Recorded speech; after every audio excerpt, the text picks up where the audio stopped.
खासदार सुप्रिया सुळे यांनी महायुती तसंच उपमुख्यमंत्री अजित पवार यांच्यावर टीका केली आहे। जिल्हा नियोजन समितीच्या बैठकीत शरद पवारांनी प्रश्न विचारला होता, मात्र त्यावर आम्हाला प्रश्न विचारण्याचा अधिकार नसल्याचं सांगण्यात आलं, असा आरोप सुप्रिया सुळे यांनी केला होता।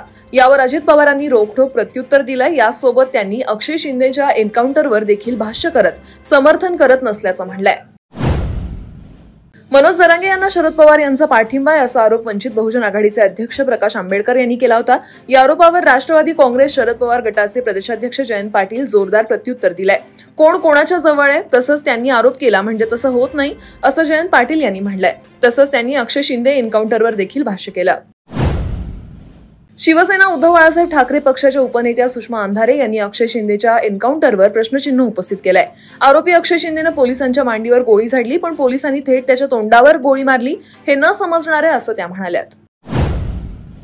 धनगर आरक्षणाबाबत न्यायालय जो निर्णय देईल तो आमच्या पक्षाला मान्य राहणार आहे। खासदार शरद पवार यांनी मनोज जरांगे यांचा आरक्षण मागणीस पाठिंबा देत असल्याचं जाहीर केलंय। शरद पवार हे जरांगे यांच्या सोबत असून जरांगे यांची मागणी ओबीसीतून मराठा आरक्षण द्यावं अशी आहे। त्या शरद पवारांचा पाठिंबा आहे, त्यासाठी ते प्रयत्नशील आहे। त्यांचा प्रयत्न विधानसभा निवडणुकीनंतर होईल। राष्ट्रवादी काँग्रेस पक्ष शरदचंद्र पवार व शिवसेना उभाठा हे ओबीसी सोबत नाही, हे स्पष्ट झालं असं मत वंचित बहुजन आघाडीचे नेते प्रकाश आंबेडकर यांनी पत्रकार परिषदेत व्यक्त केलंय। अक्षय शिंदे याला प्रकरणातील अधिकची माहिती होती का? त्या शाळेच्या किती ट्रस्टींना अटक करण्यात आली? ज्या पोलिसांना गोळी लागली ते चालत चालत रुग्णालयात गेले असं वक्तव्य जितेंद्र आव्हाड यांनी केलंय।